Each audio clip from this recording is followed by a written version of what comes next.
अस्सलाम वालेकुम, खुश आमदीद, सुबह खैर तमाम देखने वालों को। प्रोग्राम है गुड मॉर्निंग कराची और मैं हूँ आपका मेज़बान मोहम्मद यासिन। नाज़रीन, प्रोग्राम में अपने मुख्तलिफ मामलात पर गुफ्तगू होती है। अवामी मसाइल के हवाले से प्रोग्राम में गुफ्तगू जारी है और इस वक्त जो सूरत हाल है उस पर प्रोग्राम में ख़ास तौर पर गुफ्तगू हो रही है। सूरत हाल की जब भी बात होती है तो वो कोरोना वायरस की वजह से जो कुछ हो रहा है, जो नुकसानात हुए हैं, एक तो जानी नुकसान सबसे बड़ा ख़दशा है। उसके साथ साथ इस वक्त जो मौशी सूरत हाल है कोरोना वायरस की वजह से बहुत ज़्यादा अबतर हो चुकी है और सवाल ये पैदा होता है कि हुकूमत की जो पॉलिसीज़ हैं वो कब ऐसी बनाई जाएंगी या कब ऐसी पॉलिसीज़ मुरतब की जाएंगी जिससे आवाम को फ़ायदा हो सके और इस सूरत हाल से भी निपटा जा सके। कारोबार के हवाले से जो टाइमिंग्स जिसका इतलाक़ हुआ उसके ऊपर बहुत सारे पैगामात गुज़िश्ता रोज़ प्रोग्राम में मौसूल हुए। लोगों ने अपनी राय का इज़हार किया। बराह रास्त भी प्रोग्राम्स में लोग कॉल कर रहे हैं, मुख्तलिफ सवाल कर रहे हैं और सोशल मीडिया के ज़रिए भी ये सवालात भेजे जा रहे हैं। और एक ही सवाल जिसके ऊपर बहुत ज़्यादा ज़ोर दिया जा रहा है वो ये कि जो औकात कार में जो कमी है इसके क्या नताइज निकल सकते हैं और इससे क्या वाक़अतन जो कोरोना केसेस में जो इजाफ़ा हुआ है हालिया दिनों में, क्या उस पर काबू पाया जा सकेगा। तो दो चीज़ें इसमें हैं जो हुकूमत का मौक़िफ़ है, जिसके ऊपर हुकूमत काफ़ी देर से एम्फसाइज़ कर रही है और ये चीज़ बावर कराने की कोशिश कर रही है कि औकात कार में कमी के बहुत सारे फ़ायदे हैं। जो रश के औकात हैं उस वक्त बाज़ारों के बंद हो जाने से जो कोरोना की जो केसेस जिसमें इजाफ़ा हुआ है उसमें किसी हद तक कमी लाई जा सकती है। और दूसरी बात ये कि हम लोग क्योंकि डिसिप्लिन के हवाले से एक ऐसी कौम है जिसको अपने मामलात अभी ठीक करने की ज़रूरत है।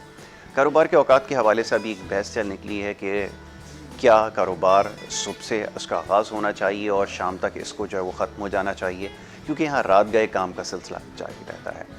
तो कुछ लोगों की राय है, कुछ लोगों ने इस राय का अपने इज़हार किया कि जनाब अगर रात गए तक अगर मार्केट्स या दुकानें खुली होंगी तो ये जो हजूम वाला जो एक फैक्टर है ये शायद ना हो सके इस्टेब्लिश, और अगर औकात कार को मुख्तसर कर दिया जाएगा कारोबार के तो उसमें रश बढ़ जाने के इम्कानात ज़्यादा हो सकते हैं। तो ये दो मुख्तलिफ राय हैं। तो जनाब ये इसके ऊपर हमारी गुफ्तगू रही, कोशिश किया कि हम इसके ऊपर बात कर सकें उन लोगों से जो इन मामलात को समझते हैं कि इस सूरत हाल को इस वक्त कैसे काबू किया जाए। तो सबसे ज़्यादा इस वक्त ज़रूरी है कि इस चीज़ को समझा जाए। बार बार इस चीज़ के ऊपर ज़ोर देने का मकसद ये है कि जो कोरोना वायरस है एक बहुत ही मुहलिक वबा है और ये इससे पहले भी दुनिया में ऐसा हो चुका है कि पूरी दुनिया एक साथ किसी वबा की लपेट में आई हो, लेकिन इससे ज़्यादा मुहलिक वबा जो है अब तक इंसानी तारीख़ में नहीं देखी गई। बहरहाल नुकसानात बड़ी तेज़ी से हो रहे हैं, जानी नुकसानात भी हो रहे हैं और माली नुकसानात भी हो रहे हैं। इससे बचने की ज़रूरत है। इस प्रोग्राम का मकसद भी यही है कि लोगों तक आगाही पहुंचाई जाए और ये चीज़ समझाने की कोशिश कर रहे हैं कि इस वक्त क्योंकि ख़तरा है तो इससे ख़ुद को भी महफूज रखें और अपने इर्द गिर्द जितने लोग आपके हैं उनको भी इस ख़तरे से महफूज रखा जाए। इसके साथ साथ और दीगर चंद एक मसाइल हैं जिसके ऊपर हमारी प्रोग्राम में तफसीलन गुफ्तगू हुई है, सेहत के हवाले से, तालीम के हवाले से और दीगर मामलात के ऊपर। तो वो सिलसिला हमारा जारी रहता है। अपने प्रोग्राम्स में कोशिश ये करते हैं कि मुख्तलिफ उमूर के ऊपर गुफ्तगू की जाए और मसाइल के हवाले से बात की जाए। अब इसमें एक सबसे बड़ा और अहम मसला इस वक्त जो दरपेश है कोरोना के साथ साथ वो बढ़ती हुई महंगाई है। मईशत के हवाले से प्रोग्राम्स आप देख रहे हैं, गुफ्तगू भी सुन रहे हैं हमारे प्रोग्राम्स के अंदर और मुख्तलिफ प्रोग्राम्स के अंदर ये दावा किया जा रहा है कि मईशत की सूरत हाल में बेहतरी आई है और साथ साथ महंगाई के ऊपर भी किसी हद तक काबू पा लिया गया है। लेकिन हकीकत जो है इसके लेकिन बिल्कुल बरक्स है। जिस तरह गोश्त की कीमतों में इजाफा हुआ है ये पूरे पाकिस्तान का मसला बन चुका है, सिर्फ सिंध का और शहर कराची का मसला नहीं है। सब्जियों की कीमतों में इजाफा हुआ है, दूध की कीमतों में इजाफा हुआ और इस तरह और दीगर जो अशिया खुर्दनोश हैं उनमें बड़ी तेज़ी से इजाफा हुआ है।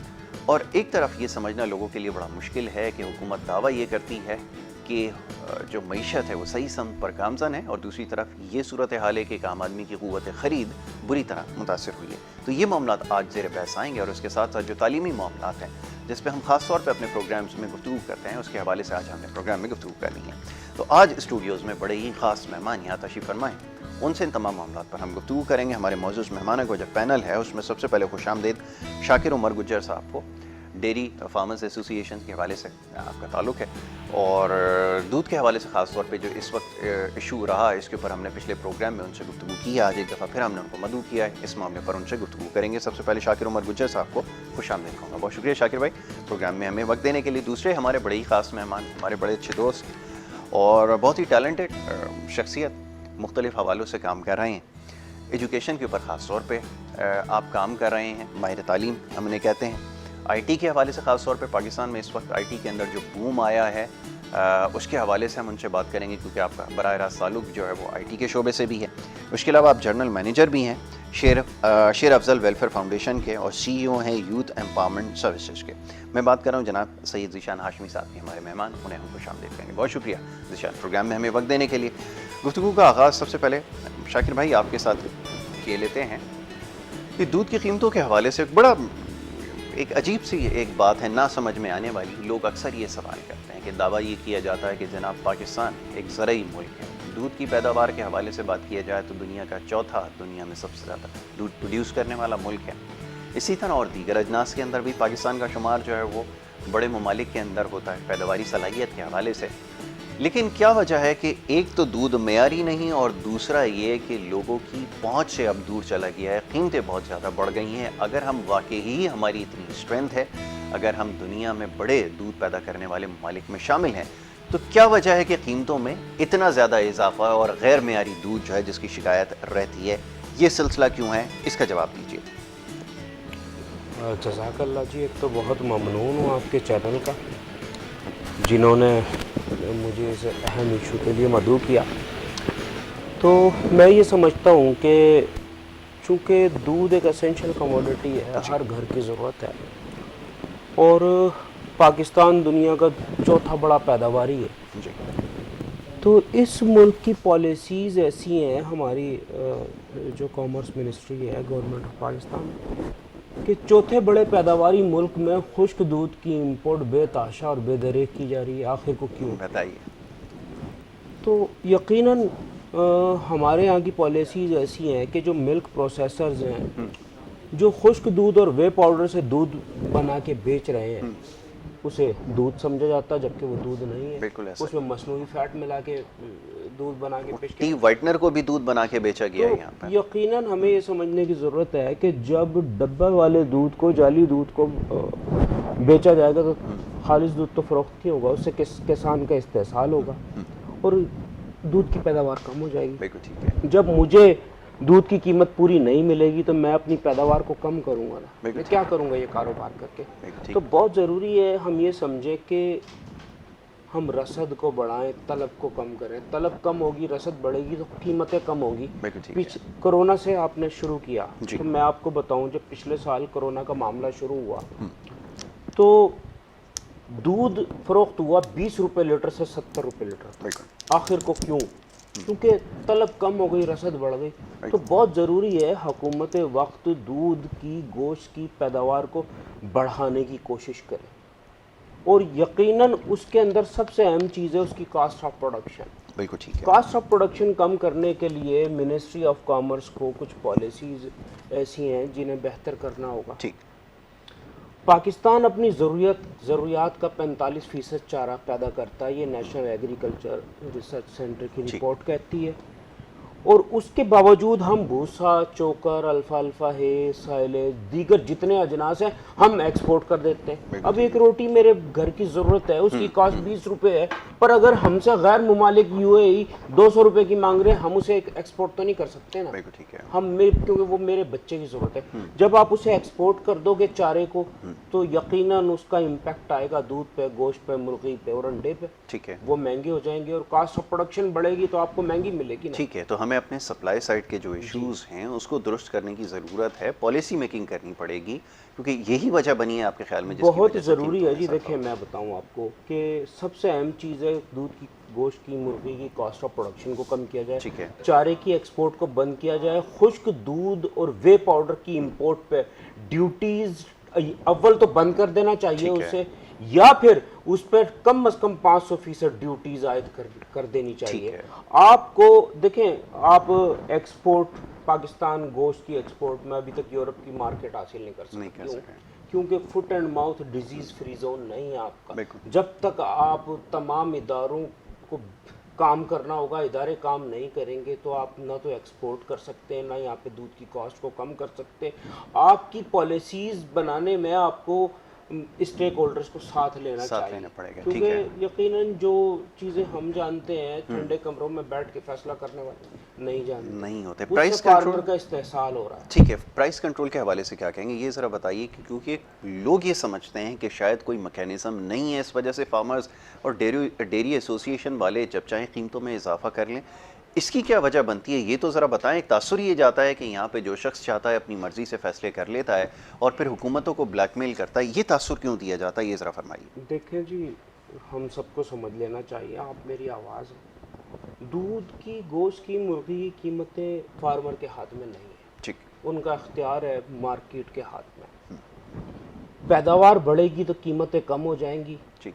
पैदावार आज जो दूध की, क्योंकि तलब कम है, रसद ज़्यादा है। आज कराची में दो निज़ाम है, एक ओपन दूध मंडी का निज़ाम है, एक है सालाना बंदी का निज़ाम। ओपन दूध मंडी में आज भी दूध 70 रुपये लीटर फरोख्त हो रहा है। ठीक है। क्यों? देखिए, दूध की कीमतों का मुर्गी की जैसे इख्तियार डिमांड एंड सप्लाई पे किया गया, इसी तरह दूध की कीमतों का इख्तियार भी मार्केट को दे देना चाहिए, तलब और रसद के मुताबिक उसका। इससे कमिश्नर कराची को कंट्रोल नहीं करना चाहिए, इसे एसोसिएशन को कंट्रोल नहीं करना चाहिए। उसकी मिसाल मैंने दी, पिछले साल जो कोरोना का मामला हुआ तो ना कमिश्नर कराची दूध की कीमतों को कंट्रोल कर सके, ना एसोसिएशन कर सकी। एसोसिएशन ने मुकर्रर किया था 110 रुपये 93 पैसे फी लीटर, तो दूध कीमत फरोख्त कितनी होती रही? 20 रुपये से 70 रुपये लीटर तक दूध की कीमतें फरोख्त होती रही। तो जरूरी है कि उसका इख्तियार मार्केट के हाथ में। लेकिन ये क्यों हुआ? अब ये सवाल ये पैदा होता है ना कि ये जो जवाब बनाया जाता है, क्योंकि पेट्रोल महंगा हो रहा है, ट्रांसपोर्टेशन महंगी हो गई है, इस वजह से मोबिलाइजेशन और ट्रांसपोर्टेशन चार्जेस जो हैं वो इसके अंदर शामिल हो जाते हैं, जिसकी वजह से कीमतों में इजाफा होता है। बुनियाद तो इसे बनाया जाता है, यहाँ तो डिमांड सप्लाई की बात ही कोई नहीं है। इसमें जो खबरों में बताया जा रहा है, जो हमें बताया जा रहा है, अवामिल कार फरमा है जी इसमें। देखिए, एक तो मैंने बता दिया चारे की एक्सपोर्ट, ठीक है। दूसरा पाकिस्तान की यहाँ के जो महकमा लाइव स्टॉक है चारों सूबों के, वो भी सही काम नहीं कर रहे। ठीक। पंजाब ने कुछ किया था नसीम सादिक साहब के दौर में, अब वहाँ भी यही हाल है। उसके अंदर सबसे ज़्यादा अहम चीज़ ये है कि मादा जानवर की स्लॉटरिंग, ठीक है, छोटे कट्टों की, बछड़ों की स्लॉटरिंग, बड़े पैमाने पर नस्ल कशी जानवर की। तो बहुत ज़रूरी है कि हम नस्ल कशी को रोकें, अपनी पैदावार को बढ़ाएं, अपने जानवर की दूध देने की सलाहियत को, एफिशिएंसी को बेहतर करें। ठीक। देखें, हमारा जानवर आज तक 8 लीटर रोजाना की प्रोडक्शन दे रहा है और दुनिया उसे कहाँ ले गई? 100 लीटर रोजाना एक जानवर। ये ज़रूरी नहीं हम सारी ज़िंदगी कीमतें बढ़ाते रहें। हमें अपने जानवर की एफिशिएंसी को बेहतर करना होगा, अपने फार्मर को एजुकेट करना होगा। उसके लिए देखें, हम नहीं कर सकते इतना। हम अपने तय जितनी कोशिशें हैं, हम एक्सपो कराते हैं, उसमें सेमिनार्स करते हैं, मुसलसल फार्मर को एजुकेट, पर उसमें गवर्नमेंट को अपना हिस्सा डालना होगा। ठीक। उसे अपनी ब्रीड को बेहतर करना होगा। उस जैसे सिमन इंपोर्ट के हवाले से इमरान खान ने भी फैसला किया, मैं समझता हूँ वो बेहतर फैसला है, पर बहुत ज़रूरी है उसके अंदर कानून साजी की जाए, नस्ल कशी को रोका जाए, अपनी जानवर की नस्ल को बेहतर करने के लिए काम किया जाए, और बजाय इसके कि हम बाहर से जानवरों को इम्पोर्ट अपनी इस्तात को बढ़ा लिया जाए। ये ज़्यादा अच्छा है कि इसके ऊपर रिसर्च का काम हो, सबसे ज़्यादा ज़रूरी है। ज़ीशान साहब की तरफ चलते हैं, ज़ीशान से बात करेंगे। ज़ीशान, तो वैसे तो बहुत सारे मामलात पर, मौज़ूआत पर हमारी गुफ्तगू रहती है। ज़ीशान, सबसे पहले जो मसला इस वक्त पूरी दुनिया को दरपेश है वो कोरोना वायरस है, जिसके ऊपर बात हो रही थी, और कुछ देर पहले जो हम डिस्कस कर रहे थे, आपने बड़ी अच्छी बात यहाँ पे डिस्कस की। हमारे यहाँ हर चीज़ जो है वो साजिश का शायद शिकार हो जाती है। चाहूँगा कि गुफ्तगू का आगाज़ ज़रा इस नुक्ते से किया जाए, क्योंकि अभी भी पूरी दुनिया में जो वैक्सीनेशन का प्रोसेस है ये तकरीबन मुकम्मल हो चुका है। वो छोटे बच्चों की वैक्सीनेशन की तरफ जा रहा है, और हमारे यहाँ भी मसला ये है कि कोई मकनातीस लगा के देख रहा है, कोई बल्ब जलाने की कोशिश कर रहा है, कोई शायद मैंने देखा टायर के अंदर हवा भी इसमें गाड़ी के जो भरने की कोशिश कर रहा है। ये सब किस तरफ इशारा कर रही हैं चीज़ें, ज़रा ये तो हमें बताएं। देखिए, सबसे पहले तो जैसे आप अभी डिस्कस कर रहे थे, हम अमूमन, मैंने अभी लास्ट टाइम भी हमारी जब बात हुई तो मैंने आपसे हमसे कहा था कि हम स्टार्ट ही देते हैं जो है तो वो नेगेटिविटी से देते हैं। मतलब हमने क्रिटिसिज्म को अपना फर्स्ट वेपन बना लिया है हमने। अच्छा, अब उसमें क्या होता है कि सबसे पहले तो ये जैसे अब आपका टॉपिक चल रहा है तो बड़ा मजे का टॉपिक है, और थोड़ा सा इसमें बोल के जरूर अपनी राय। अब जैसे दूध की बात हो रही है कि दूध एक दुकान पे बिक रहा है 110, 120, 130, एक जगह जाए 170, एक जगह जाए 90, बिल्कुल ऐसा ही, 90 वाला भी दूध बेच रहा है केजी के हिसाब, किलो के हिसाब से, 170 वाले के पास भी रश है, 90 वाले के पास भी रश है। बिल्कुल ऐसा ही। लेकिन वो 170 वाला जो बेच रहा है वो 170 क्यों बेच रहा है और 90 वाला उसको अफोर्ड कैसे कर रहा है? बिल्कुल ठीक है, ये बड़ा अहम सवाल है। ठीक है ना। अब जब 90 का बेच रहा है तो इसका मतलब है उसने उसमें कहीं ना कहीं कोई ना कोई हाँ काम दिखाया है, काम उसमें, दिखाया है। हाँ। अच्छा 170 वाला बेच रहा है, उसने क्या किया, अपने प्रोडक्ट को कुछ स्पेशल करके दिखाया है। हाँ, सही कि है। भैंस को सामने रख देगा, देखो दूध खालिश निकाल रहा हूँ, ऐसा ही, ठीक है जी, मेरा तरीका दूध है। खालिश है, ठीक जी। है, ये करके। अब ये सारी चीजें आ गई हैं मार्केटिंग पे, टैक्टिक्स पे, हाँ बिल्कुल सही। इस पर डिपेंड कर रही हैं। अच्छा, मैंने कुछ दिनों पहले सुना था, मुझे तो इतना खैर इसका डेयरी फार्मिंग का आइडिया नहीं है, कि जनाब जो फ्यूनरल्स के अंदर बॉडी को जब डेथ हो जाती है तो उसको सेव करने के लिए जो केमिकल इस्तेमाल होता है, उस केमिकल के 2-4 खतरे डाल के वो दूध बना के उसको जो है वो दूध की सूरत में बेचा जा रहा है। बिल्कुल ऐसे। तो वो 20 रुपये, 40 रुपये, 50 रुपये में बिक जाएगा, ठीक है ना। अब कहने का मकसद ये कि ये चीज़ें कंट्रोल होंगी कहाँ से? बिल्कुल ठीक है। आप जैसे सर ने कहा कि एसी में बैठ के डिसीजन तो ले लिए, डिसीजन ले लिए, रोड पे कौन आएगा, चेक कौन करेगा? बिल्कुल ठीक। जब एक ही रोड के ऊपर एक दुकान पे 170 और 120 बिक रहा है तो इसका मतलब है कहीं ना कहीं घोटाला है। कोई ना कोई गड़बड़ जरूर है। बिल्कुल ठीक अब है। वो 120 वाला बेच रहा है तो वो किस तरह बेच रहा है, उसकी कोई ना कोई तो सेटिंग होगी ना। बिल्कुल ठीक है। वो ओपनली मार्केट में बेच रहा है। और 170 वाला जब इन्होंने रेट दिया 110 का, बिल्कुल ठीक तो 120, 170, 90 का कैसे बिक रहा है? तो कहने का मकसद है हमें अपने पूरे मैकेनिज्म जो चल रहा है, जहाँ से निकलता है, स्टार्ट होता है, वहां से अगर हम देखेंगे तो हमें पता लगेगा कि चप्पे चप्पे पे हम लोग खुद 2 नंबरी का शिकार है। ऐसा ही। चारे को ले लें, ट्रांसपोर्टेशन को ले लें, दूध के ट्रांसपोर्ट को ले लें। बिल्कुल ठीक है। अभी हम मोस्टली देखते हैं जी, बाड़े से दूध निकल रहा है, उस पर पानी मिलाया जा रहा है, उसकी वीडियो रिलीज हो गई है, ठीक है जी। ये सब चीज़ें जब होंगी जब हम एक अच्छे इंसान बनेंगे और प्योर, ठीक, जो बोलेंगे वही बात होगी। सपोज मैं कह रहा हूँ ये जो है ये प्योर है। हाँ बिल्कुल ठीक है।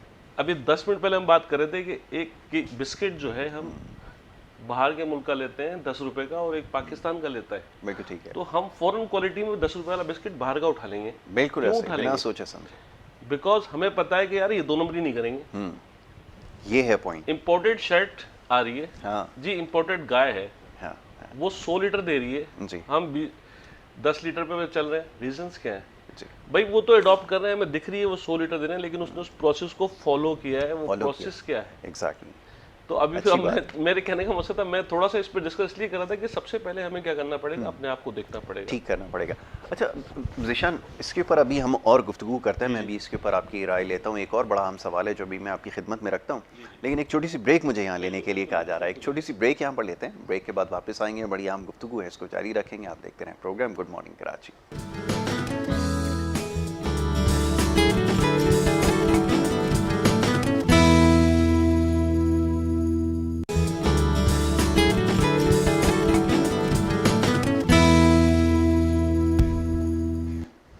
प्रोग्राम में आपको एक दफ़ा फिर खुश आमदीद कहेंगे। ब्रेक पे जाने से पहले गुफ्तगू जारी थी, बात हो रही थी कुछ जो डेयरी प्रोडक्ट्स हैं उसके हवाले से, कि इसकी कीमतों में इजाफा किस तरह हो रहा है, और साथ ही ये जो डिमांड सप्लाई के इश्यूज़ हैं इसके ऊपर हम गुफ्तगू कर रहे थे। मौजूद मेहमान यहाँ तशरीफ़ फरमा थे, उनसे हमारी गुफ्तगू हो रही थी। ज़ीशान हाशमी यहाँ पे ब्रेक पे जाने से पहले गुफ्तगू कर रहे थे और बड़ी अच्छी गुफ्तगू कर रहे थे। ज़ीशान, आपने निशानदेही की। मेरा सवाल आपके लिए ये है कि मैं बड़ा हैरान होता हूँ कि पाकिस्तान चौथा बड़ा मुल्क है और डेयरी जो प्रोडक्ट्स होती हैं ना, मुख्तलिफ आइटम्स होते हैं, वो हमें बाहर से इंपोर्ट करने पड़ रहे हैं। आप ये देखिए कि जो पाकिस्तान में ज़्यादा मक्खन इस्तेमाल होता है वो डेनमार्क से इंपोर्ट किया जाता है, मुख्तलिफ यूरोप के हिस्सों से आ रहा है। इसी तरह हमें अब ये जो पाउडर मिल्क की बात हो रही है, तो वे पाउडर से बनाया जाता है, ये भी हम बाहर से मंगवा रहे हैं। तो फिर ये जो हमारी स्ट्रेंथ है, ये जो हमारी आप समझ लें जो कैपेबिलिटी है, ये फिर किस काम की रह जाती है जब हम इतने वो हैं कि हम दुनिया में चौथे बड़े मिल्क प्रोड्यूसर हैं, उसके बाद भी जो उससे प्रोडक्ट्स बन रही हैं वो अगर हमें इंपोर्ट करनी पड़ी, तो इसका मतलब है कि हमारे यहाँ तो फिर प्लानिंग और हमारे इन सारी चीज़ों का बड़ा फुकदान है जिसकी वजह से सारी सिचुएशन है। इसके बारे में क्या कहेंगे? सबसे पहले तो जो हमें देखना पड़ेगा कि हमारी इंडस्ट्री क्या कर रही है। सबसे इम्पोर्टेंट पॉइंट यहाँ पे आता है, अब तक हमने अपने आप को सेगमेंटाइज किया ही नहीं है। यस, हम क्या चाहते हैं कि जनाब एक मैं हूँ ना, मैं सारे काम कर लूँ। बिल्कुल ठीक है। सपोज दैट कि अगर मैं एक मक्खन बनाने जा रहा हूँ तो मैं बोलूँगा यार दूध भी मैं खरीदूँ, उसको प्रोसेस भी मैं करूँ, उसकी पैकिंग भी मैं करूँ, उसको बेचूँ भी मैं, बिल्कुल ठीक है, उसकी डिस्ट्रीब्यूशन भी मैं रखूँ। हाँ। ये सारे काम किस तरह आप करेंगे? हाँ। अगर आप आउट ऑफ कंट्री में जाते हैं, गाड़ी बनाने जा रहे हो, तो जो वर्कर्स होते हैं वो उसका काम ये नहीं है कि वो पूरी गाड़ी मेंटेन करेगा, टायर वाला टायर लगा रहा है, दरवाजा वाला दरवाजा, इस रंग वाला रंग कर रहा है। सबसे पहले तो हमें थोड़ा स्पेस देना पड़ेगा ना। बिल्कुल ठीक है, ये अच्छी अगर कोई मार्केट के अंदर कोई इंडस्ट्री आ रही है थोड़ी सी अच्छी है, चीज़ों को लेके चलना चाहती है, हम क्या करेंगे, सबसे पहले उसका बेड़ा गर्क करना शुरू कर देंगे। अब देखिए महंगाई की बात हो रही है अभी, आपने महंगाई की बात की, तो जनाब चिकन गोश्त सारे जो है वो बड़े बूस्टअप हुए। चिकन एक वाहिद ऐसा था जो गरीब खा लेता था, वो भी बूस्टअप हो गया। बिल्कुल। अब कोशिश की कि इसको नीचे गिराया जाए, सिस्टम से तो नहीं गिर रहा नीचे रेट, तो लोगों ने क्या किया, उसकी सोशल मीडिया के ऊपर कंपेन चलाना शुरू कर दी कि इसमें जी वो वायरस आ गया, ये आ गया, वो आ गया, फलाना आ गया। अब क्या हो गया, उन्होंने सोचा यार ये तरीका सही है, इससे गोश्त के रेट गिर जाएंगे। हाँ। लेकिन हमने ये क्यों नहीं सोचा कि यार अगर उसको प्रोसेस करके जो तरीकाकार है जिसमें कम उसकी कंजप्शन आ रही है, 60 दिन में तो बन रहा है, बिल्कुल ठीक है, लेकिन जो बड़े बड़े फॉर्म बने हुए हैं, जो बड़ी बड़ी चीज़ें चल रही हैं, उन जगहों पर कंजम्पशन का इशू आ रहा है। अभी आप देखें अगर थोड़े अरसे के अंदर छोड़ देते हैं तो क्या होगा, एकदम रश आएगा, सारा बेचने की कोशिश में आएंगे, रेट गिर जाएगा। बिल्कुल ठीक है। जब रेट गिरेगा उसके बाद क्या होगा, सारा माल तो बिक गया, पीछे से लोगों ने क्या किया कि आगे फार्मिंग करना छोड़ दी। बिल्कुल ठीक है। एकदम रेट बूस्टअप हो गया। बिल्कुल ठीक है। अब ये क्या करते हैं, ये वो प्लानर करते हैं जिनके बड़े बड़े डेयरी फार्म बने हुए हैं, बड़े बड़े जो है वो शेड्स लगे हुए हैं।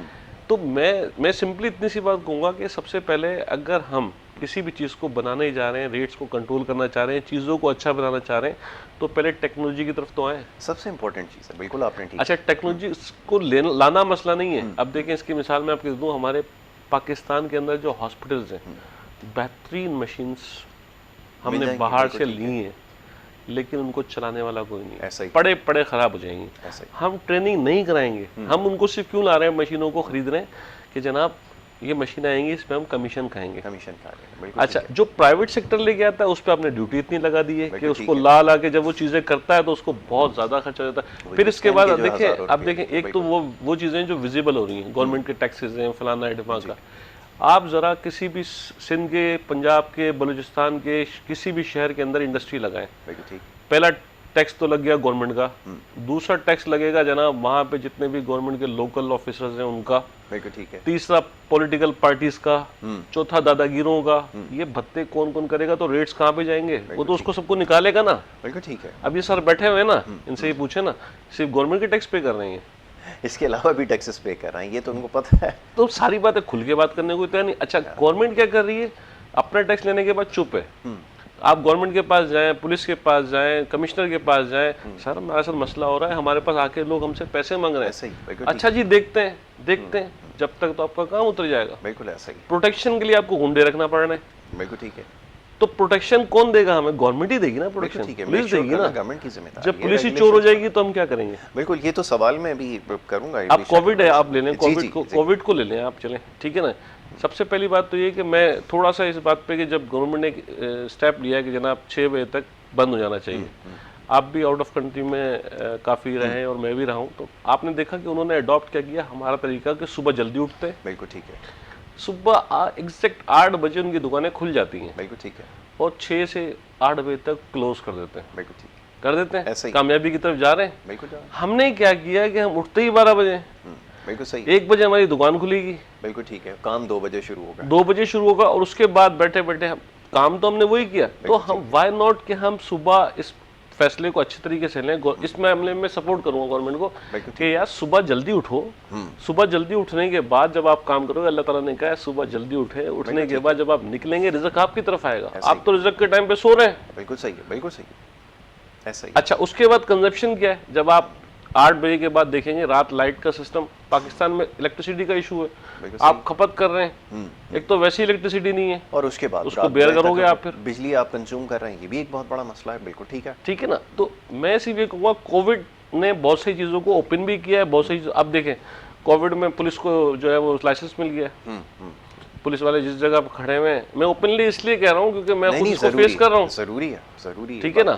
तो आप जब रोड के ऊपर जा रहे हैं, आप जैसे अब 8 बजे के बाद मिनी कर्फ्यू लगा दिया आपने, भाई मिनी कर्फ्यू लगाया है तो आप क्या करें, मिनी कर्फ्यू लगाया, आप उनको वार्न करें, आप उनको बताएं, उनको एजुकेट कर दें।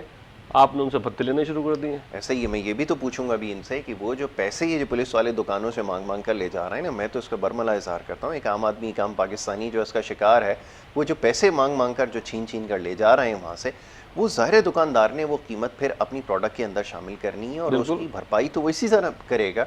तो ये जो सिलसिला है ये कैसे है, इसको रोकना चाहिए, ये तो ज़रा बताइए। और दूसरी बात जैसे ज़िशान भाई ने अभी की है कि जनाब कारोबार का एक तरीक़ाकार बनाया जाए, इसके ऊपर तमाम एसोसिएशन जो है वो खड़ी हो जाती हैं कि जनाब रात गए खोल दें ज़्यादा बेहतर है, बजाय इसके कि आप 5 बजे बंद करा रहे हैं, जबकि पूरी दुनिया में तरीक़ाकार राइज है और बेहतरीन नताइज उसके आ रहे हैं, लेकिन हमारे वाले तैयार नहीं है। ये ज़रा फरमाइए। असल में जी देखें, दूध के हवाले से तो जी ये इंडस्ट्री तो 24 घंटे चलती है। बिल्कुल ठीक है। हर एक की दूध की चवाइयाँ दो घंटे के बाद है और गाड़ियाँ मुसलसल चलती हैं और उसमें गवर्नमेंट हमें फैसिलिटेट करती है।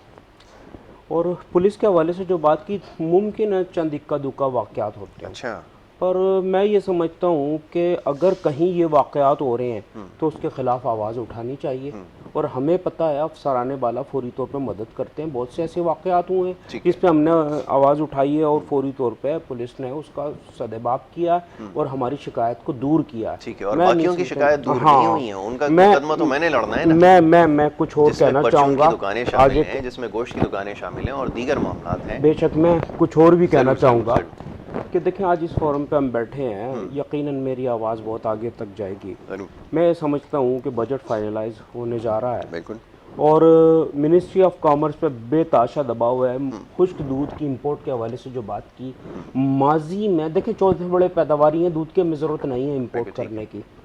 अब दबाव ये है कि जो दूध पर टैक्सेस ड्यूटीज़ कम कर दी जाएं या ख़त्म कर दी जाएं, और ये मिल्क प्रोसेसर्स की जानिब से हमें इसकी ज़रूरत नहीं है। मैं हुकूमत वक्त से इमरान खान साहब से, मिनिस्ट्री रज़ाक दाऊद साहब से अपील करूँगा कि खुश्क दूध की इंपोर्ट या तो बंद कर दी जाए या फिर कम अज़ कम इस पर 500% ड्यूटीज़ आयद कर दी जाएं, ताकि मकामी किसान, मकामी फार्मर तरक्की कर सके और आगे बढ़ सके। ठीक है। और चारे की एक्सपोर्ट पे आप पाबंदी लगा दें ताकि देखिए उसका इम्पैक्ट आएगा दूध, गोश्त, मुर्गी की कीमतों पे। मुर्गी, दूध, गोश्त सब सस्ता हो जाएगा। आप यकीन करें जिस दिन आप एक्सपोर्ट पे पाबंदी लगाएंगे, हम दूध की कीमतें 30-30 रुपए लीटर कम कर देंगे। ठीक है जी, मसला हल हो जाएगा ज़िशान भाई। फिर अब ज़र मुबादला का मसला है, ये कहाँ से लेकर आए? नहीं, यकीनन यही बात है जी। सवाल मैं भी करना चाह रहा था कि जैसे अभी इन्होंने भाई ने कहा कि बजट आ रहा है, हर साल बजट आता है, तो मैंने देखा है कि बेचारे गवर्नमेंट मुलाजमीन ये वेट कर रहे होते हैं कि जनाब उनकी सैलरी बढ़ेगी। अच्छा, दूसरे लोग देख रहे होते हैं कि रेट्स के अंदर फ़र्क आएगा, ये आएगा, वो आएगा। लेकिन मैं एक चीज़ नोट कर रहा था हर साल कि जनाब हमारा बजट आया, हमने सपोज दैट कि उसको 1 करोड़ रुपये लिया जी, और उसमें खसारा दिखाया हमने 3 करोड़ का। मैं सिर्फ सवाल ये करता हूँ, जब हमारा बजट, जब हमारी रेंज 1 करोड़ है, तो हम 3 करोड़ का खसारा क्यों कर रहे हैं? क्योंकि वो 1 करोड़ भी हम लगा के रोड्स पे, स्कूलों पे करते तो कुछ भी नहीं है। बिल्कुल ऐसा ही। तो हम उस 1 करोड़ के अंदर ही बजट क्यों नहीं बनाते? खसारा वो 3 करोड़ का एक्स्ट्रा क्यों रखते हैं? बिल्कुल ठीक सवाल है। ये मैं पूछना सवाल ये पैदा होता है। अच्छा, हम कॉलर जो है ना, उनकी राय बड़ी आम होती है, वो भी प्रोग्राम में जो वो शामिल होना चाहते हैं, जरा उनकी भी राय सुनते हैं। जी अस्सलाम वालेकुम। अस्सलाम वालेकुम। वालेकुम अस्सलाम सर। जी, कौन सा आप कहाँ से बात कर रहे हैं, फरमाइए। सर इम्तियाज कर रहा हूँ मैं। चंद सवालात मेरे जहन में हमेशा आते हैं। जरूर तो ये माशाल्लाह ये आए हुए हैं मेहमान, इनसे पूछना चाहता हूँ। पहली बात तो ये कि हर तरफ से आजकल ये आवाज़ आती है कि मईशत बहुत अच्छे हालात हो गए और बहुत तरक्की हो रही है और ये काम हो रहा है, वो काम हो रहा है और हमारे हुक्मरान तबका बड़ा खुशखुर्रम है।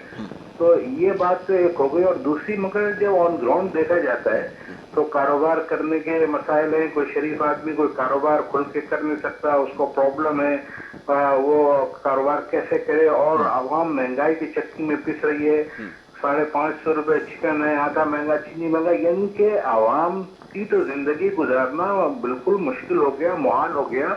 और कोई कारोबार नहीं है, काम नहीं है, लॉकडाउन भी है और इसके मसले मसाइल है और लाकानूनियत इतनी है कि आप कोई कारोबार जरा करके दिखाएं, आपको लोहे के चने चबाने के बराबर हो जाएंगे। और बजट हर साल आता है, ये समझ नहीं आता कि महंगाई होती है और बजट अपनी मर्जी से रखते हैं, तो पैसा कहाँ जाता है। आवाम की तो हालत बहुत ऑन ग्राउंड जो हकीकत ये है कि आवाम तो अजीब कश्मकश में है, मुश्किल में। मगर कुछ तबका ऐसा है जो खुशहाली के और बड़ी मईशत के इस्तेहकाम की और बड़े बड़े ऑक्सफोर्ड से और इधर से पढ़े हुए लोग कहते हैं कि माशियात और इकोनॉमिक इतनी ऊपर आ गई है जिसकी इंतहा नहीं। ये बात हजम हो नहीं पाती। मैं तो जाहिल आदमी हूँ, मेरे समझ में नहीं आता। आवाम तो कहती है यार पेट भर के रोटी तो मिले, यहाँ तो रोटी के लाले पड़ गए।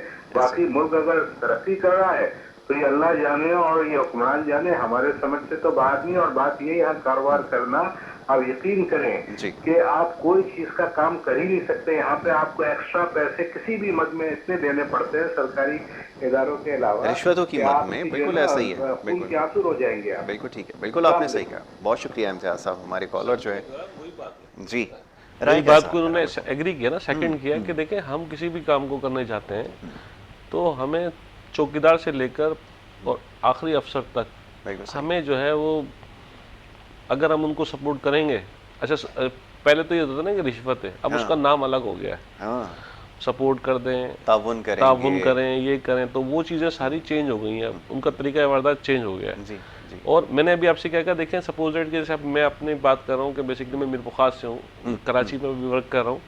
मीरपुर खास की म्यूनिसिपल कमेटी जो है वो इतनी रिच है कि उसकी जो पूरी की पूरी प्रॉपर्टी जो उसका रेंट है ना वो करोड़ों में आता है। अगर वो रेंट ही का पैसा उस शहर पे लगा दिया जाए तो मैं कहता हूँ सर कि क्या बात होगी। लेकिन अभी एक 2.5 अरब का हमारा वाटर प्रोजेक्ट जो है वो मंजूर हुआ था और बहुत सारी चीज़ें हुई, लेकिन उसके बाद भी कुछ हाल नहीं है। शहर का बुरा हाल है, गंदा पानी, बिजली ना होने का मसला। अब आप जब सवाल करते हैं वो आपको इतने प्यार मोहब्बत से जवाब देते हैं, जी हो जाएगा, सब हो जाएगा, सब हो जाएगा। होता कुछ नहीं है, शुरू से करते हुए चले आ रहे हैं। इसमें 2 चीज़ों की और भी ज़रूरत है। जैसे मैं भी इसमें छोटी सी बात ऐड करूंगा कि हमारे जो ऑफिसर्स थे पहले, हम ये कहते थे जनाब ये तो जो है पर्ची सिस्टम है, पॉलिटिकल बेस पे है। तो वो जो थे वो चले वो थे कि जनाब वो क्या करते थे कि वो सिस्टम के थ्रू नहीं आए थे। अब जो कमीशन क्लियर करके आते हैं वो माशाल्लाह पढ़े लिखे होते हैं, उनका तरीका वारदात बिल्कुल चेंज है। ऐसा ही बिल्कुल ठीक है, ठीक है ना, क्योंकि उनको पता है कि ये काम करूंगा, इसके कॉन्सिक्वेंसेस क्या है, इसके क्या है, इसके क्या है। उन्होंने क्या किया है कि बहुत सारी चीज़ों को बड़ा ब्यूटीफाई करके प्रेजेंट करते हैं, ऑर्गेनाइज तरीके से, लेकिन चीज़ें कुछ भी नहीं होती। बिल्कुल ठीक है, ये आपने बिल्कुल ठीक कहा कि बड़े ऑर्गेनाइज तरीके से। अच्छा जी, अब ज़रा एक बड़ा आम सवाल है, वो ये कि ये जो हाइजीन के इश्यूज़ हैं ना, अभी सेहत के हवाले से बात होगी इसके ऊपर, अभी ज़ीशान से भी मैं इनकी राय ज़रूर लूँगा। वो जो हाइजीन का इशू है ना, दूध के अंदर मिलावट, और ये एक बड़ा आम मसला बन चुका है। अब लोगों को अब ये चीज़ समझाई जा रही है कि जो पैकेट में दूध हैं ये ज़्यादा महफूज हैं, उसका तरीक़ाकार, उसकी प्रोसेसिंग सब महफूज है, और ये जो खुला दूध आप बेच रहे हैं ये हिफ़्ज़ान उसूल के जो उसूल हैं उसके मुताबिक नहीं है। ये अब एक लाइन जो है बीच में ड्रॉ की गई है। और जिस तरह की फुटेजेस आ रही हैं, जो मिलावट की हम रोज़ाना केसेस देखते हैं, जो उसमें हम देख रहे हैं, जो चीज़ें मिलाई जा रही हैं, उसकी वजह से लोग जो हैं वो अब दूसरी संत में चल पड़े। ये ज़रा बताइए कि इसके ऊपर आप काम क्यों नहीं करते, और ये जो इंसानी जान को जो इतनी सेहत से जो नुकसान हो रहा है, जिसकी डॉक्टर्स निशानदेही कर रहे हैं, उसके हवाले से क्या काम कर रहे हैं, ये तो फरमाइए। असल में जी देखें, हाइजीन के मामला तो बहुत ज़्यादा अहम है, ठीक है, और उस पर चारों सूबों की फूड अथॉरिटीज़ काम कर रही है, और जहाँ मिलावट है वहाँ भी फूड अथॉरिटीज़ काम कर रही है। वो सिर्फ पंजाब में नज़र आती है, सिंध में मैंने अभी तक नहीं देखा है कि मैं बताऊँ, सिंध फूड अथॉरिटी भी जिम्मेदारी के साथ अपना काम कर रही है और बाकायदगी से दूध, गोश्त और दीगर दुकानों पर तो बहुत कम ऐसा देखा कि वो छापे डाल रहे हैं। मैं बताऊँ आपको, कराची क्योंकि एक इंटरनेशनल सिटी है, यहाँ पे चेक एंड बैलेंस ज़्यादा है, और ज़ाहिरी सी बात है हम भी इन चीज़ों का ख्याल रखते हैं। और दूसरा, मैं उस कैंपेन के हवाले से बात करना चाहूँगा। देखें, ये कैंपेन वो चला रहे हैं जिन्होंने सारी ज़िंदगी खुला और ताज़ा दूध पिया, और इस उम्र तक जो वो पहुँचे हैं। और डब्बाबंद कंपनियाँ, ज़ाहिरी सी बात है, पाकिस्तान मेडिकल एसोसिएशन को, मुख्तलिफ बड़े एंकर्स को साथ लेके, और पाकिस्तान का जो नेशनल मीडिया पूरा इंगेज किया है। अच्छा। पाकिस्तान मेडिकल एसोसिएशन की इतनी वर्थ नहीं है कि इतने बड़े नेशनल चैनल्स के पेड कंटेंट चला सके। क्यों नहीं? उनकी तो तहकीक है इसके ऊपर। देखिए, नहीं, उनकी तहकीक है, उनके पास इतना बजट हरगिज नहीं है कि जी वो चला सके इतने बड़े चैनल्स पे। अपने पास से तो नहीं चला रहे हैं ना, अपने पल्ले से अगर वो चला रहे होते तो ये बात समझ में आती है। यकीनन ये वो तो अपनी ऑब्जर्वेशन दे रहे हैं कि मिलावट हो रही है। देखें जी, बात ये है ये वही लोग हैं जो ताज़ा दूध पी के इस उम्र तक पहुँचे वो बात और आपकी ये अंबिया कराम का काम है, था। बिल्कुल आपने सही कहा, लेकिन अब जो सूरत हाल है पहले के मुकाबले में बहुत मुख्तलिफ है। डब्बा बंद दूध उन ममालिक की ज़रूरत, उन जगहों की ज़रूरत ज़रूर है जहाँ पे डेयरी फार्मिंग नहीं है। पाकिस्तान के हर खित्ते में एक ज़रूरी मुल्क है, यहाँ पे डेयरी फार्मिंग हो रही है और आसानी से सस्ते और ताज़ा दूध की तरफ रसाई है अवामुन्नास की। और मैं आपको बता दूं, डब्बे में जो आपको दूध मिल रहा है वो 0% फैट से 3% फैट तक का दूध मिल रहा है, जबकि जो एक फार्मर आपको दूध फराम कर रहा है वो 6 से 7% फैट का दूध फराम कर रहा है। और यकीनन ये हर बच्चे की ज़रूरत है, हर बुज़ुर्ग की ज़रूरत है और तमाम लोगों की ज़रूरत है। ठीक है। और बहुत ज़रूरी है हम इस चीज़ को समझ लें कि डब्बा बंद कंपनियां, देखें अब तक अरबों रुपए की तशहीरी मुहिम चलाई गई है और उसमें अब तक ये मार्केट का 5% हिस्सा हासिल कर सकें, जबकि 95% मार्केट अब भी ताज़ा दूध की मार्केट है। और मैं आपको बता दूं, पंजाब में मिनिमम पास्चराइज एक्ट पर काम हो रहा है। मैं मुख्तलिफ मीटिंग्स को लीड करता हूं पंजाब में, और वहाँ पे एक तो Sindh food authority, Punjab food authority, हमारे मिनिस्टर लाइव स्टॉक और वज़ीर खुराक और दीगर लोग उसमें शामिल होते हैं। वो मैंने उन्हें ये कहा कि देखें, ये जो मिनिमम पास्चराइज एक्ट है इसका मतलब ये है कि छोटा फार्मर है वो तबाह हो जाए। देखिए, जो छोटा फार्मर है जिसकी 2, 4, 5 जो एक रिवायती डेयरी फार्मिंग कर रहा है वो तो प्रोसेसिंग प्लांट नहीं लगा सकता ना। ठीक है। आपके पास मिल्क प्रोसेसर्स मौजूद हैं, आप हमारी कास्ट ऑफ प्रोडक्शन के मुताबिक हमसे दूध ले लें, अपना फरोख्त करें, हम मना तो नहीं करते, पर आप उन्हें मजबूर मत करें कि जी वो ताज़ा दूध बेचना बंद करें। लेकिन अगर 100 रुपए की कीमत पर अगर आप उन्हें देंगे, उसके बाद वो प्रोसेस होगा, तो मेरे ख्याल में 200 रुपए में भी जो है वो कोई नहीं खरीद सकेगा। ये भी तो फिर आपको देखना होगा। यकीनन आप सपोर्ट कर रहे हैं कि जी ये वही हमें वे पाउडर और खुश्क दूध पिलाते रहे। नहीं देखिए, एक शाकिर भाई पहले देखिए, कॉस्ट कम करेंगे। कॉस्ट कम करने जी। के लिए बहुत सारे अवामिल होते हैं जिसके ऊपर काम करना पड़ेगा। मैं अभी कॉस्ट मैनेजमेंट की तरफ नहीं आ रहा, मैं आ रहा हूँ अभी उसकी इम्प्योरिटीज़ के हवाले से बात कर रहा हूँ, उसकी अडल्ट्रेशन का जो इशू है उसके ऊपर बात कर रहा हूँ। ये तो एलिमेंट अभी भी मौजूद है ना, जिसकी वजह से रोज़ाना हमें ख़बरों में दिखाना पड़ता है कि इसमें पानी मिलाया जा रहा है, उसके अंदर मैंने देखा है कंटेमिनेटेड वाटर उठाकर उसके अंदर उन्होंने मिला दिया है जहाँ से वो पानी हासिल कर रहे हैं। ये चीज़ किसकी जिम्मेदारी है? वो रोकेंगे या नहीं रोकेंगे? मैं बताऊँ, प्रोसेस होना तो एक बात की बात है। मैं आपको बता दूँ, इसकी जिम्मेदारी बनती है जो फूड अथॉरिटीज़ बनी है, जो मुताल्लिका इदारे हैं, उस पर आवाज़ उठाएं।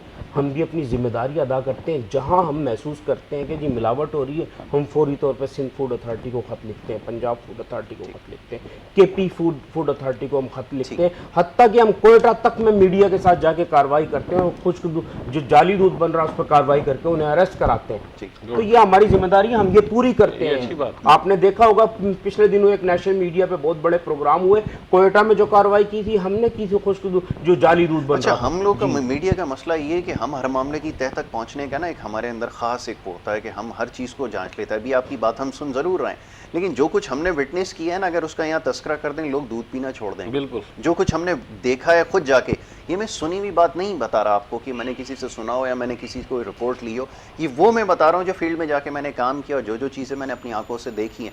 अब मैं अगर वो शुरू करूँगा कि उसमें जो स्टीरॉयड वाला जो टीका लगाया जाता है, मैं नाम भी बता देता हूँ, जब वो शॉर्टेज हुई तो किस तरह प्राइसेस को जो है वो बढ़ाया गया और क्या जवाब बनाया गया। आप चाहते हैं तो मैं डिस्क्लोज कर देता हूँ, इसकी क्या वो पेश करेंगे? ये सब कुछ आपके एंड से ही तो हो रहा है। असल में जी आप बात करें ज़रूरी, इसमें भी आप फार्मर को कसूरवार नहीं ठहरा सकते।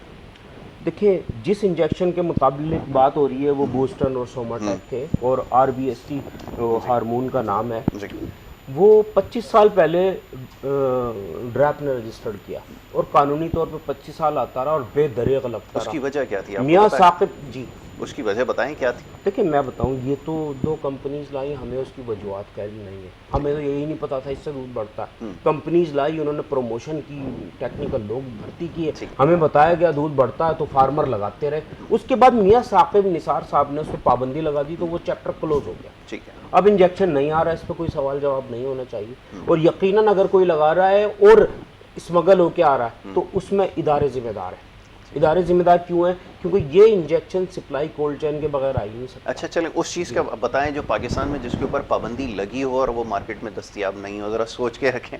मैं ज़रा जीशान से इस बारे में बात करता हूँ। जीशान जी, मैं दूसरे मौजू की तरफ जा ही नहीं सकता क्योंकि इतनी डिस्कशन जो है अपना कोई तजर्बा हो तो इसमें ज़रूर शामिल कीजिए। जी, एक्चुअली ये आप बात बिल्कुल सही कर रहे हैं, क्योंकि पहले ही होता था कि जब हम छोटे थे तो सन का 25 साल तो दूध जब आता था तो जब उसमें एक हीक या एक स्मेल सी आ जाती थी जी जी, हीक महसूस तो होती वो थी। मेरी मदर क्या करती थी कि वो दूध को हटा देती थी, बोलती नहीं ये दूध ठीक नहीं है, इसमें इन्होंने इंजेक्शन लगा के कुछ किया है, ठीक है ना। तो अब देखें, मैंने फिर भी आपसे कहा कि सर को सब चीज़ें पता होंगी क्योंकि ये तो खुद हमसे बेहतर समझते हैं, ठीक है, ठीक है ना। अच्छा, अपने एंड के ऊपर अच्छा इनके पास अथॉरिटी भी है क्योंकि ये सब के हेड हैं। मैं ये समझता हूँ कि अपनी चीज़ों को समझते हुए और being a true Pakistani, being a Muslim, अगर ये तमाम चीज़ों को कोशिश करेंगे ना अच्छा करने की, तो हम तो रिक्वेस्ट कर सकते हैं ये अच्छा कर सकते हैं और अच्छा कर भी रहे होंगे, जो इनकी बातों से महसूस हुआ। बाकी रही बात कि देखें सिस्टम तो अब जो जिस वक्त चल रहा है, तमाम चीज़ों को हम देख रहे हैं, तो मैं ये देख रहा हूँ कि हम और ज़्यादा डाइवर्सिटी की तरफ जा रहे हैं। ना तो हम मतलब मुल्कों को तरक्की करनी चाहिए और किसी मुल्क की तरक्की देखनी हो तो उसकी नौजवान नस्ल को देखा जाता है, ठीक है, उनके बच्चों को देखा जाता है कि उनमें इथिक्स, नॉर्म्स क्या हैं, सबसे ज़्यादा सोशल केसेस नॉर्म्स क्या मैलन्यूट्रिशन के हैं, पाकिस्तान ठीक में है। रिकॉर्ड हाँ, अच्छा, इस वक्त पाकिस्तान जो है दुनिया के अंदर सबसे ज़्यादा यंग एजेस के अंदर आता है कि जी पाकिस्तान में सबसे यंग टेंडेंसी बहुत हाई, ठीक है। लेकिन उसका रिजल्ट क्या है कि वो दूसरे मुल्कों की तरफ माइग्रेट कर रहे हैं, दूसरे मुल्कों में जा रहे हैं। हमारे लोग उनको कैप्चर नहीं कर रहे, दूसरे मुल्क के लोग उनको कैप्चर करते हैं, उन्हीं से काम लेते हैं, ठीक है। तो मैं सिर्फ ये कहूँगा कि देखें चीज़ें अगर अच्छी तरीके से हम करते हैं, कोविड के हवाले से ही ले लें आप, कोविड में आप देखें एजुकेशन के हवाले से आप देखें स्कूल्स बंद हैं, बिल्कुल ठीक है, ठीक है ना। इसका सबसे बड़ा नुकसान किसको हो रहा है? छोटे स्कूल्स को। बिल्कुल। बड़े स्कूल तो वहीं खड़े हैं सर, उनका तो कोई मसला ही नहीं है, तो पूरे साल तो आओ नहीं आओ आपको फीस देनी है, बिल्कुल ऐसा ही है, ठीक है।